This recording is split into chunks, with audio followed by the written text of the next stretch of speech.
to suddenly. Look at this thing. The Hummer EV.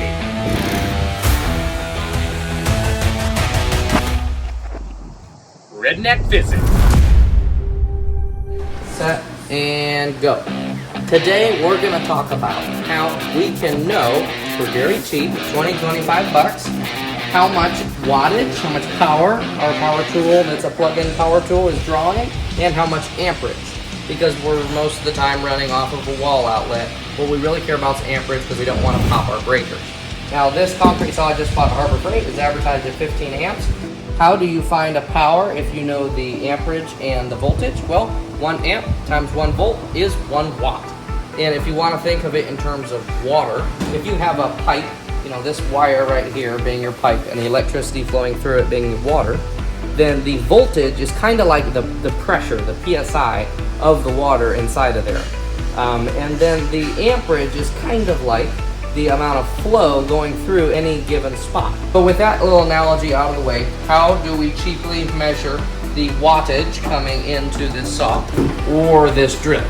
How do we do that? Well, we take our amp clamp that you can get for 20 or 25 bucks at Harbor Freight, and we turn it to a relatively high setting. You don't want to fry it. If it does end up pulling a lot of amperage through what you're detecting, then you don't want to fry the thing. So just go ahead and turn it up to 200 amps, and you'll be able to see, you know, tens, ones, and 1 decimal place.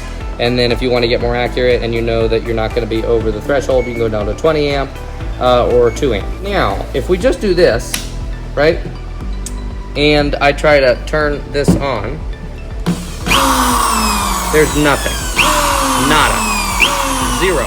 Since it's AC, it's not going to work because there's 2 directions. There's 2 wires in there and they end up canceling each other out. So obviously the solution is going to be to jab into this thing, right? Well, first of all, it's plugged in, so that would be a horrifically bad idea. But second of all, I just took one of these old lamp extension cords. Once it's not plugged in, you can separate it.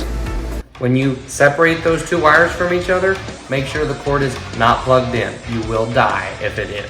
Once they're separated, you can put this clamp through, just still be very careful, to where just 1 wire is going through there, and have another 200 amp setting. Honestly, it probably is a good idea to wear leather gloves because I made sure that I didn't expose the sheathing inside of there when I cut it in half. But if you are sloppy or something and you do expose the sheathing, I don't want you to die. So now if we put it just through one of these 2, they're not going to cancel each other out. Only one direction, we'll say, is going through there. And so now if I turn this on, the camera will close up here on how many amps I'm pulling, and let's see.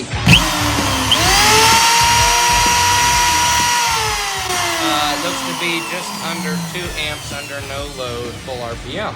So there we go. We know the number of amps and we know the number of volts, right? Because it's plugged into a wall outlet somewhere around 120. So let's see how many watts this thing is doing. 120 times, I think it was like 1.8. So under no load, it's going to be pulling 216 watts. It's a, you know, over 450 watt light bulbs. Pretty interesting. So anyways, that's a way that you can verify how much amperage your thing is pulling. And then if you just multiply that by the wall voltage, you know how much power your thing was drawing. You don't know how much it was producing because there is going to be some efficiency loss, but you at least know how much it was pulling. And that's a good sanity check. Okay, alright, bye.